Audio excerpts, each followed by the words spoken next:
Hello friends, welcome to my YouTube channel and today we will learn active passive voice. આજે આપણે active પેસિવને આગળ વધારતા perfect present tense એટલે કે પૂર્ણ વર્તમાન કાળના એક્ટિવ વાક્યને આપણે પેસિવમાં ફેરવતા શીખીશું.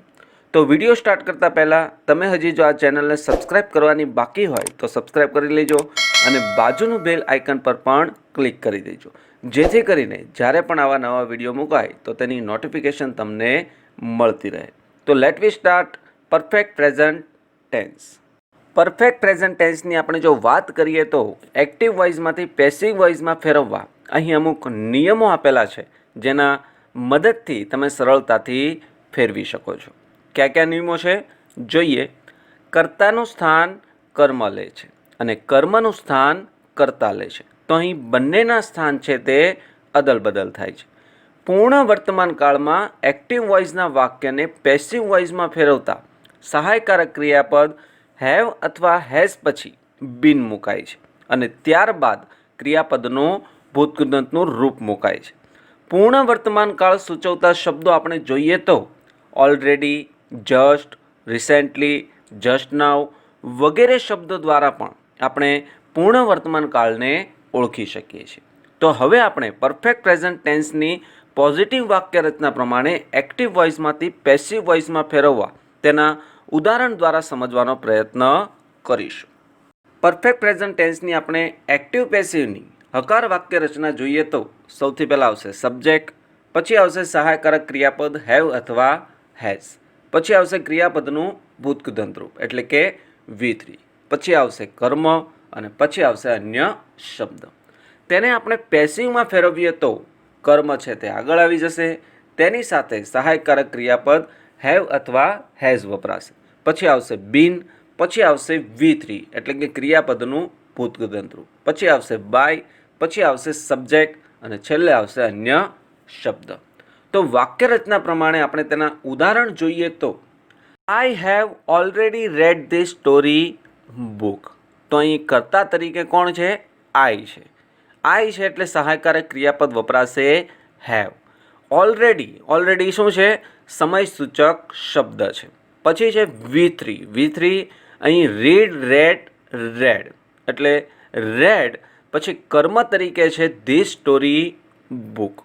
તો આપણે પેસિવમાં ફેરવીએ તો કર્મ છે તે આગળ આવી જશે એટલે કે ધીસ સ્ટોરી બુક છે તે પહેલાં આવશે. ધીસ સ્ટોરી બુક છે એટલે સહાયકારક ક્રિયાપદ કયું વપરાશે? હેઝ.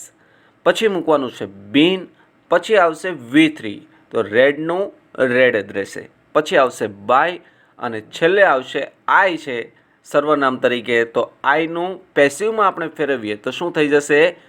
મી. બીજું વાક્ય જોઈએ. Rahul has seen a peacock.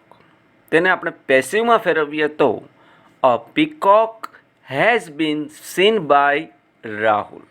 તો આવી રીતે આપણે પૂર્ણ વર્તમાન કાળની હકાર વાક્ય રચના પ્રમાણે આપણે એક્ટિવ વોઇસના વાક્યને આપણે પેસિવમાં ફેરવી શકીએ છીએ. તો હવે આપણે પરફેક્ટ પ્રેઝન્ટ ટેન્સની નેગેટિવ વાક્ય રચના પ્રમાણે આપણે તેના ઉદાહરણ સમજવાનો પ્રયત્ન કરીશું. પરફેક્ટ પ્રેઝન્ટ ટેન્સની આપણે એક્ટિવ પેસિવની નકાર વાક્ય રચના જોઈએ તો સૌથી પહેલાં આવશે સબ્જેક્ટ, પછી આવશે સહાયકારક ક્રિયાપદ હેવ અથવા હેઝ, પછી આવશે નોટ, પછી આવશે V3, પછી આવશે કર્મ અને છેલ્લે આવશે અન્ય શબ્દ. તો તેને આપણે પેસિવમાં ફેરવીએ તો કર્મ છે તે આગળ આવી જશે, પછી આવશે સહાયકારક ક્રિયાપદ હેવ અથવા હેઝ, પછી આવશે નોટ અને પછી મૂકવાનું છે બીન, પછી આવશે V3, પછી આવશે બાય, પછી આવશે કર્તા અને છેલ્લે આવશે અન્ય શબ્દ. તો વાક્ય રચના પ્રમાણે આપણે તેના ઉદાહરણ જોઈએ તો દર્શન હેઝન્ટ ફિનિશ્ડ યોર વર્ક. તો તેને આપણે પેસિવમાં ફેરવીએ તો કર્મ છે તે આગળ આવી જશે. કર્મ કયું છે? Your work.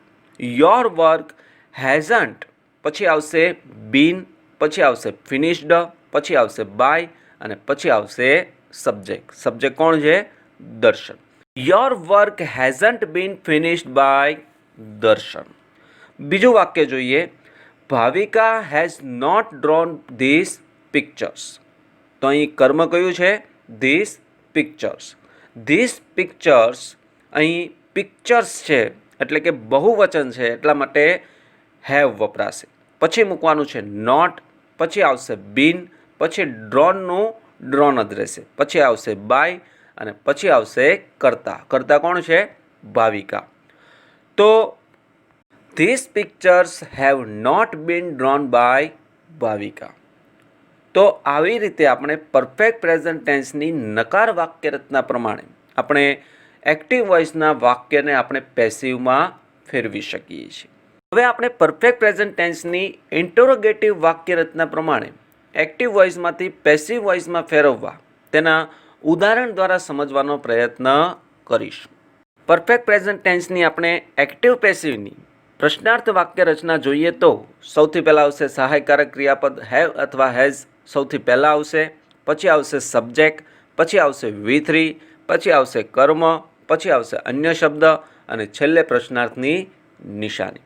તેને આપણે પેસિવમાં ફેરવીએ તો સહાયકારક ક્રિયાપદ હેવ અથવા હેઝ સૌથી પહેલાં આવશે, પછી આવશે કર્મ, પછી આવશે બીન, પછી આવશે V3, પછી આવશે બાય, પછી આવશે સબ્જેક્ટ, પછી આવશે અન્ય શબ્દ અને છેલ્લે પ્રશ્નાર્થની નિશાની. તો વાક્ય રચના પ્રમાણે આપણે તેના ઉદાહરણ જોઈએ તો as mister Sharma રિપેર્ડ his watch. તો આ એક્ટિવ વાક્યને આપણે પેસિવમાં ફેરવીએ તો તેમાં પણ હેવ અથવા હેઝ આગળ જ આવશે. પણ શેના આધારે આપણે હેવ હેઝ મૂકવાનું છે? કર્મને આધારે. તો કર્મ કયું છે? His watch. હિઝ વોચ છે એટલા માટે સહાયકારક ક્રિયાપદ હેઝ વપરાશે. એટલે કે હેઝ હિઝ વોચ, પછી આવશે બીન, પછી મૂકવાનું છે V3. તો અહીં રિપેર્ડનું રિપેર્ડ જ રહેશે. પછી આવશે બાય અને સબ્જેક્ટ તરીકે છે મિસ્ટર શર્મા. તો has his watch been repaired by mister Sharma. બીજું વાક્ય જોઈએ, have the girls sung the prayers. આ વાક્યને આપણે પેસિવમાં ફેરવીએ તો હેવ ધ પ્રેયર્સ બીન સંગ બાય ધ ગર્લ્સ. તો આવી રીતે આપણે પરફેક્ટ પ્રેઝન્ટ ટેન્સની પ્રશ્નાર્થ વાક્ય રચના પ્રમાણે બીજા પણ અન્ય વાક્યો એક્ટિવમાંથી પેસિવમાં ફેરવી શકીએ છીએ. હવે આપણે પરફેક્ટ પ્રેઝન્ટ ટેન્સની એક્ટિવ પેસિવની WHની પ્રશ્નાર્થ વાક્ય રચના જોઈએ તો સૌથી પહેલાં આવશે WH શબ્દ, પછી આવશે હેવ અથવા હેઝ, પછી આવશે સબ્જેક્ટ, પછી આવશે V3, પછી આવશે કર્મ, પછી આવશે અન્ય શબ્દ અને છેલ્લે આવશે પ્રશ્નાર્થની નિશાની. આ વાક્યને આપણે પેસિવમાં ફેરવીએ તો WH શબ્દ છે સૌથી પહેલાં આવશે, પછી આવશે હેવ અથવા હેઝ, પછી આવશે કર્મ, પછી આવશે બીન, પછી આવશે V3, પછી આવશે બાય, પછી આવશે સબ્જેક્ટ, પછી આવશે અન્ય શબ્દ અને છેલ્લે આવશે પ્રશ્નાર્થની નિશાની. તો વાક્ય રચના પ્રમાણે આપણે તેના ઉદાહરણ જોઈએ તો when have you given my book. આ વાક્યને આપણે પેસિવમાં ફેરવીએ તો when has my book been given by you. બીજું વાક્ય જોઈએ, who has broken this glass. આ વાક્યને આપણે પેસિવમાં ફેરવીએ તો વુ છે એટલા માટે શું આવી જશે? By whom. By whom has this glass been broken. તો અહીં વુ છે એટલા માટે બાય વુમ મુકાય છે અને જો વાક્યની શરૂઆતમાં વુમથી થતી હોય તો પેસિવ વોઇસમાં વુ મુકાય છે. તો આવી રીતે આપણે પરફેક્ટ પ્રેઝન્ટ ટેન્સની WHની પ્રશ્નાર્થ વાક્ય રચના પ્રમાણે એક્ટિવ વાક્યોને આપણે પેસિવમાં પણ ફેરવી શકીએ છીએ. હવે આપણે પરફેક્ટ પ્રેઝન્ટ ટેન્સના પોઝિટિવ, નેગેટિવ અને ઇન્ટરોગેટિવ એક્ટિવ પેસિવની વાક્ય રચના પ્રમાણે બીજા અન્ય વાક્ય સમજવાનો પ્રયત્ન કરીએ. પહેલું વાક્ય જોઈએ, I have seen the Taj Mahal. તો આ વાક્યને આપણે પેસિવમાં ફેરવીએ તો the Taj Mahal has been seen by me.